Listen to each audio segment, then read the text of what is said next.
Get out of my pool. Now. 50 strangers in my backyard, trashing everything I'd worked for, beer cans bobbing in the deep end, muddy footprints all over my new tile. Somebody just shattered my patio table, and there she was, floating on my inflatable swan, like she owned the place. Karen Whitfield, HOA president, queen of Pinewood Estates, didn't even flinch. "Relax, honey," she said, waving a hand with a perfectly manicured nail.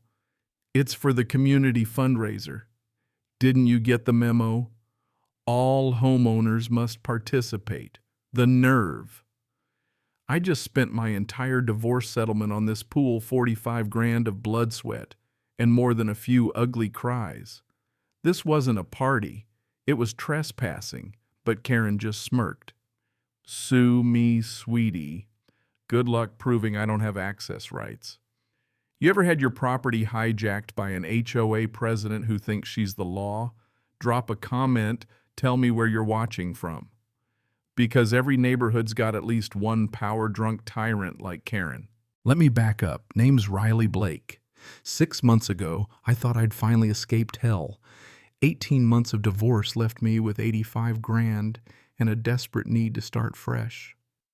So I bought a corner lot in Pinewood Estates, one of those picture-perfect communities where you pay $285 a month so they can tell you what color your shutters can be.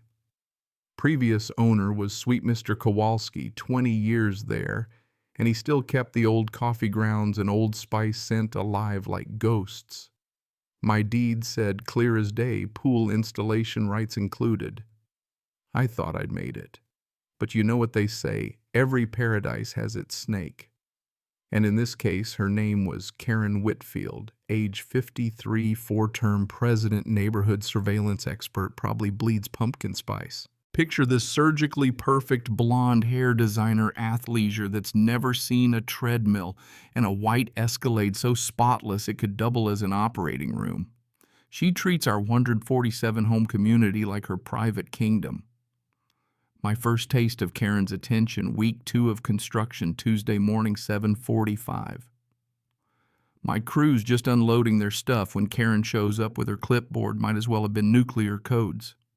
"Riley, sweetie, we have a situation. Multiple complaints about construction noise. I only knew 3 neighbors by name. She claimed to have witnessed my workers at 747, clear violation. She had a stopwatch. This set off an emergency HOA meeting where Karen let me speak for a grand total of 3 minutes while her disciples sipped burnt coffee and nodded along. She played it like she was defending property values, weaponized fake concern while boring holes through me with her stare. But the real move, she got my pool project delayed by 3 weeks, kept challenging perfectly legal permits. And get this, she even called my contractor pretending to be some kind of official. Seemed legit. He admitted sheepish, said she was preventing liability issues, that you might lose your house. The audacity, right? But that was just the opening act. After construction started back up, Karen kicked her surveillance into high gear. Every morning, 8:01 sharp, she'd show up, camera-ready, pen, scratching like a metal violin, photographing my workers from every angle, documenting phantom violations.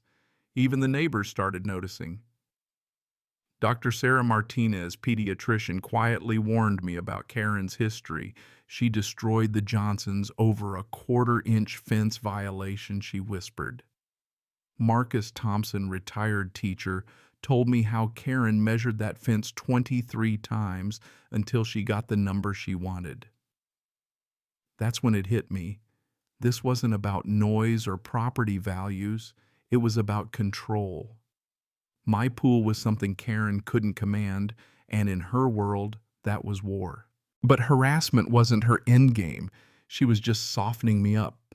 2 weeks later, she rolled in with her inspector, Bill Morrison, wearing a crumpled polo with inspector on a church name tag, reeking of cigarettes and flop sweat.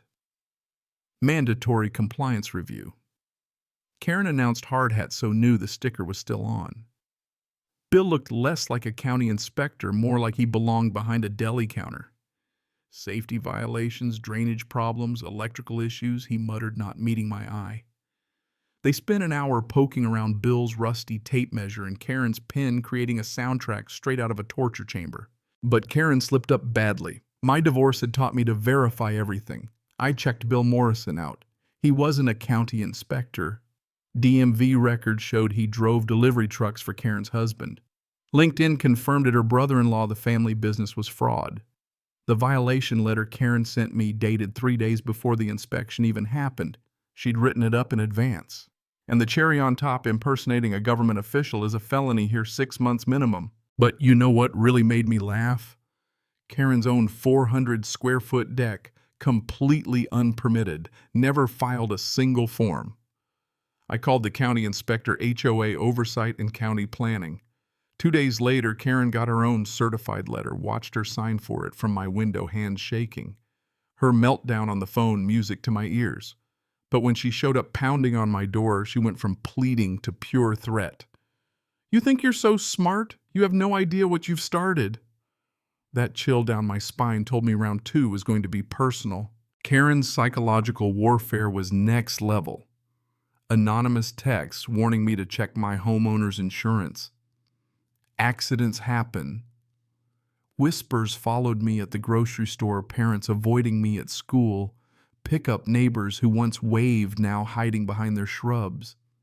Then Karen called an emergency HOA meeting, more like a public execution. 47 residents packed in.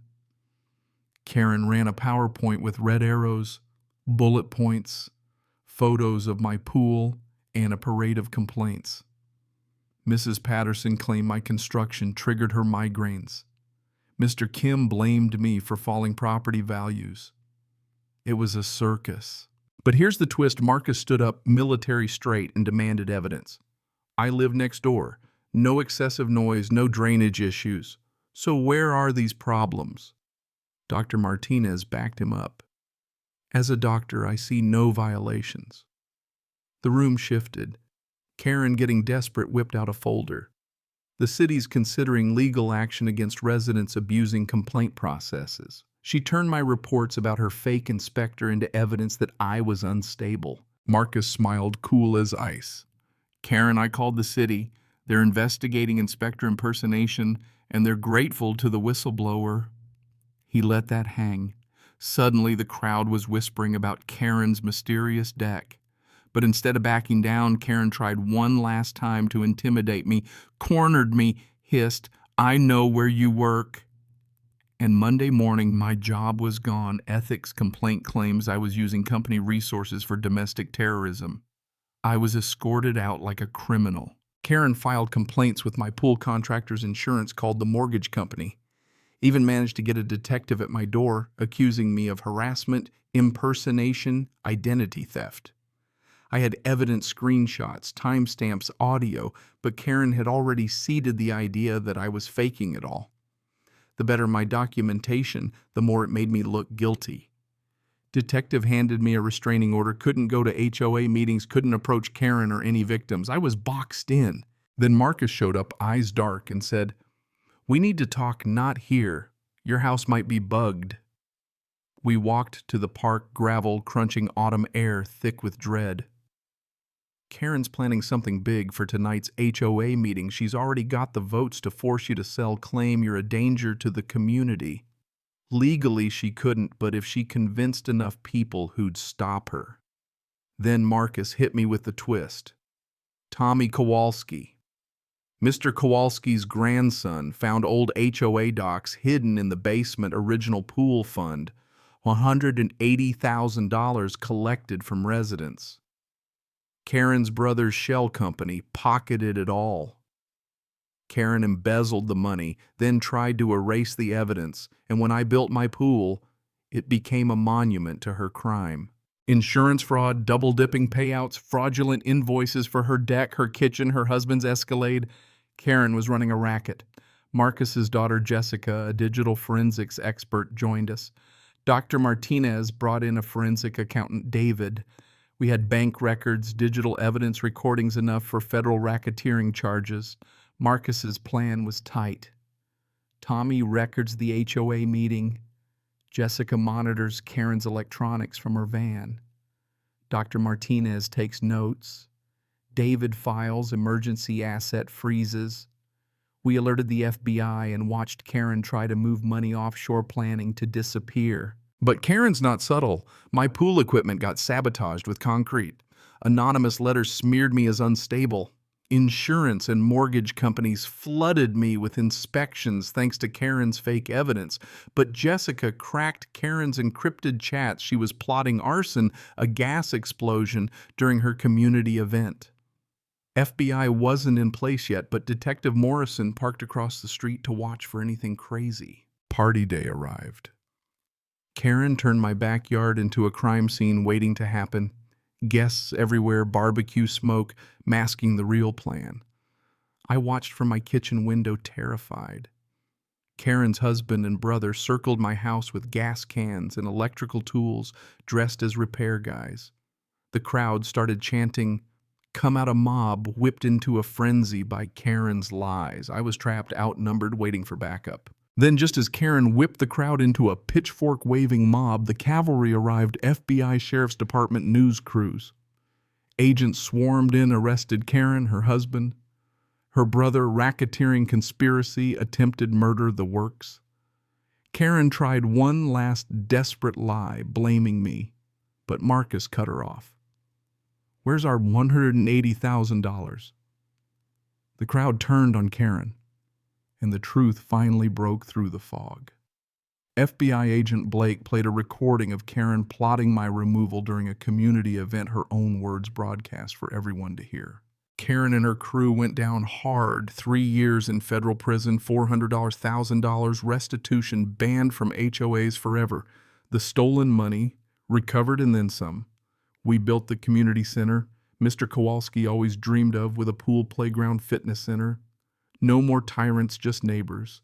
Dr. Martinez took over as HOA president, Marcus as treasurer, and every decision now gets posted for everyone to see. 6 months later, I'm floating in my pool while the kids splash and the smell of burgers on the grill mixes with pure vindication. My obsessive documentation landed me a promotion in cybersecurity. Jessica started an HOA fraud forensics business. Tommy moved back next door. Even Detective Morrison, we started dating. And he proposed right by the pool that started it all. But the best moment, Mrs. Patterson's granddaughter tugging my hand at the pool opening. Miss Riley Grandma says, "You're why we have a swimming pool now." Nah, I told her. We all fought together. But Emma just grinned.